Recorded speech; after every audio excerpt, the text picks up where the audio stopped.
The future. Who is the future of our country? Where does it lie? The future of our world. Where does it exist? It exists in the hearts of the young. Now, I talk a lot about living in the present, and that's very important, but it's good to plan for the future, because the future does come.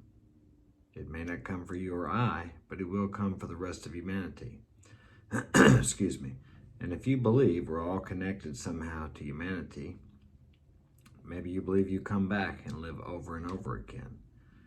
It doesn't matter, but if you have family or friends that are younger than you, they will be here more than likely when you're gone. So it's always good to plan for the future. And a good way to plan for the future, if you're an older person like myself, is to invest in the future. And the future lies in the hearts of the young, as I've said. What are they being programmed with?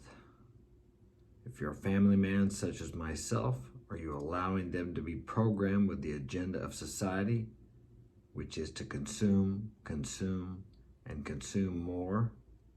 Or are you instilling upon them your values, your morals, your idea or philosophy of life? It's one or the other. So it's up to you. And if I speak to the young people, which I do, I speak to you young people right now.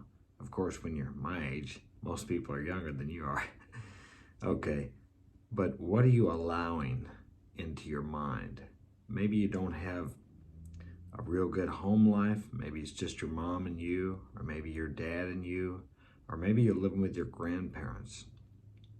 I see that a lot because my kids, as you know, I have 6 kids under the age of 22, 5 boys and a daughter.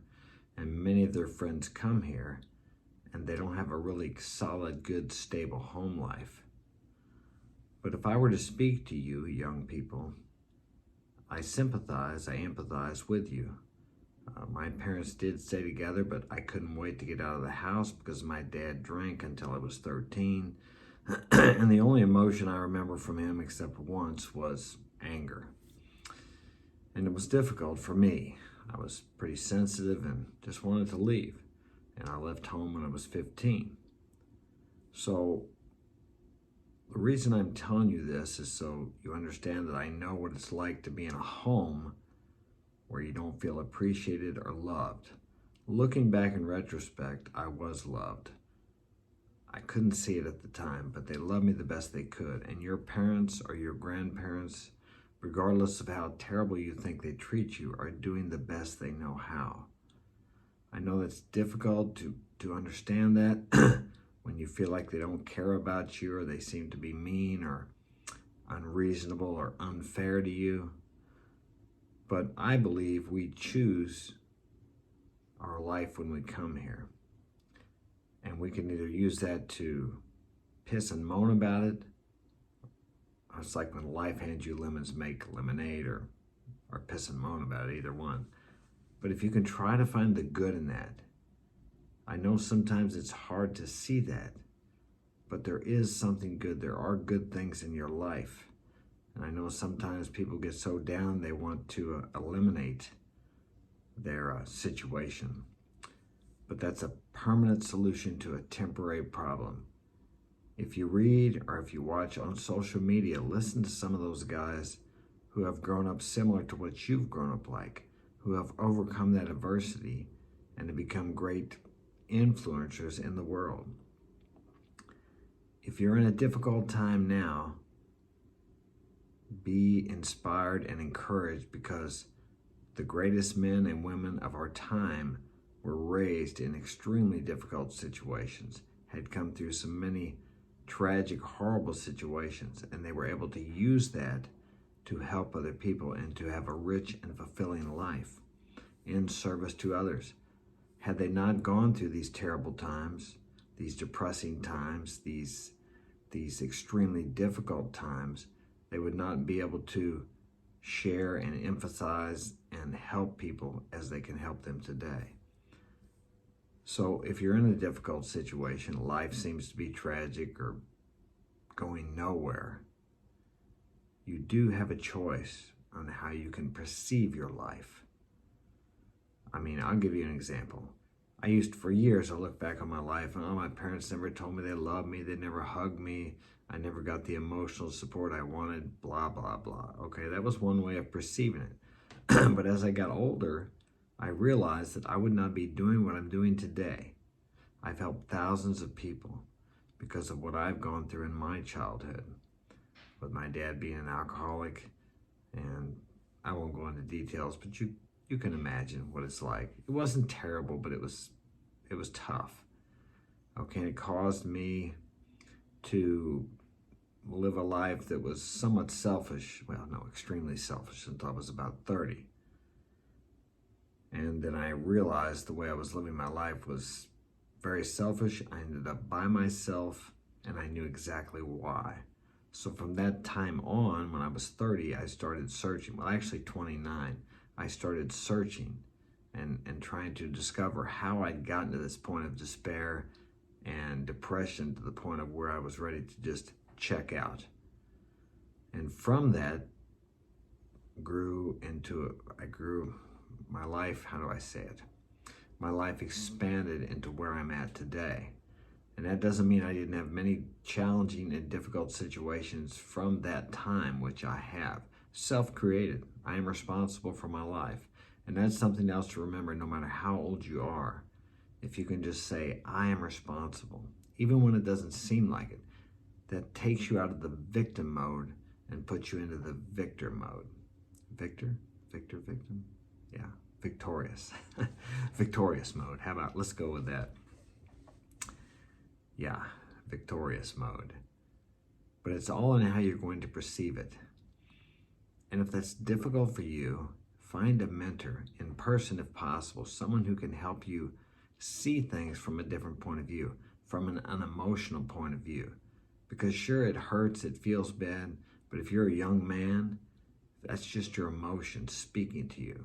I don't always feel like doing this. I didn't feel like making a video today.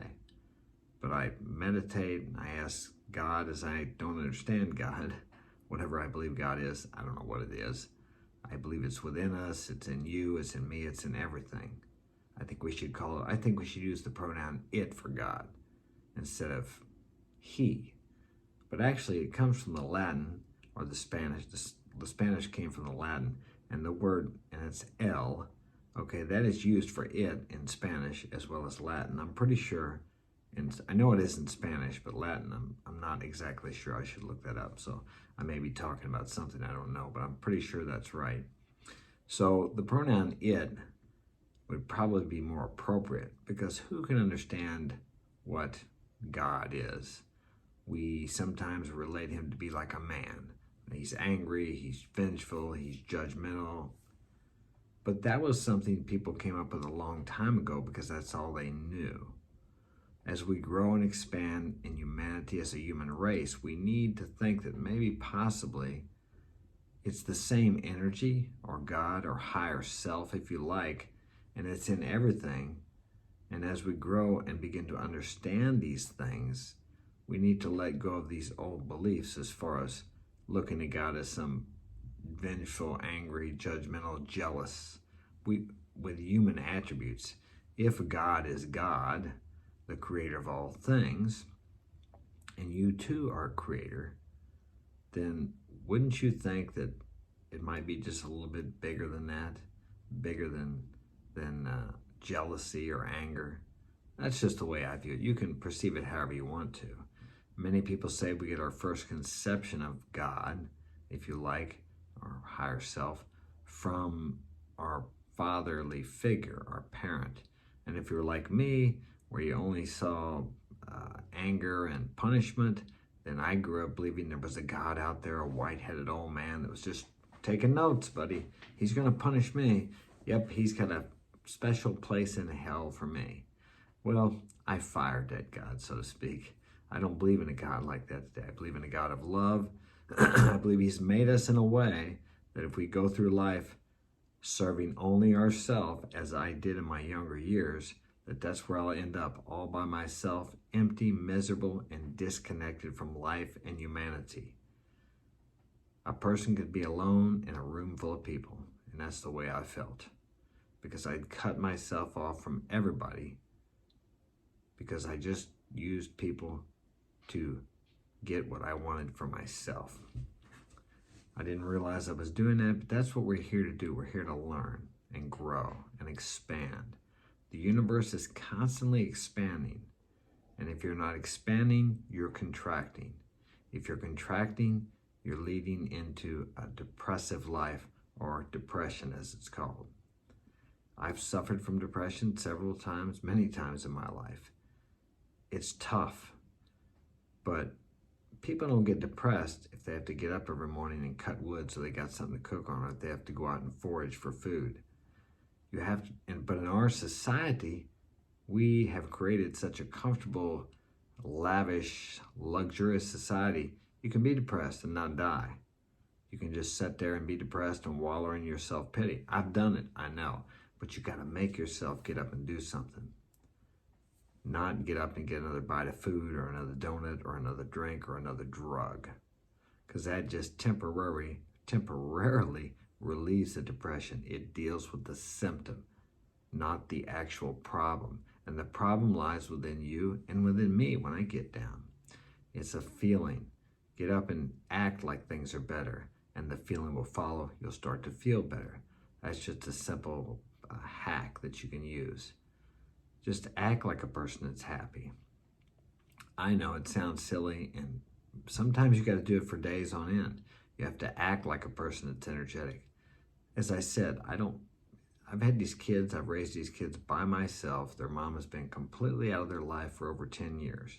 Do you think I always feel like I love them? No, I don't.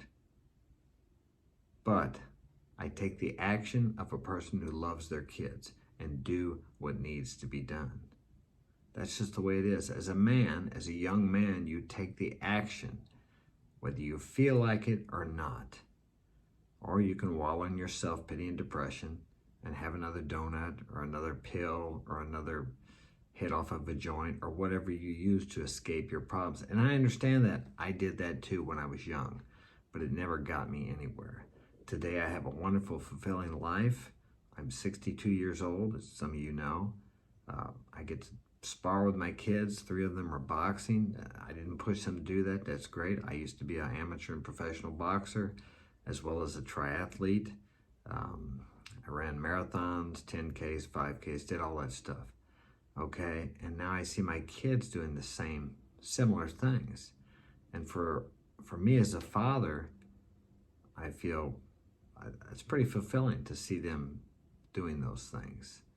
And as I said, I didn't push them to do any of that. More truth is caught than taught. They learn by example.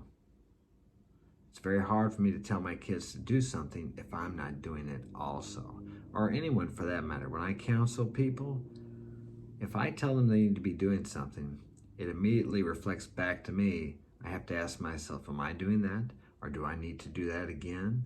Am I practicing what I preach? My words will carry no authority and power if I'm not transmitting something to you that I haven't already got.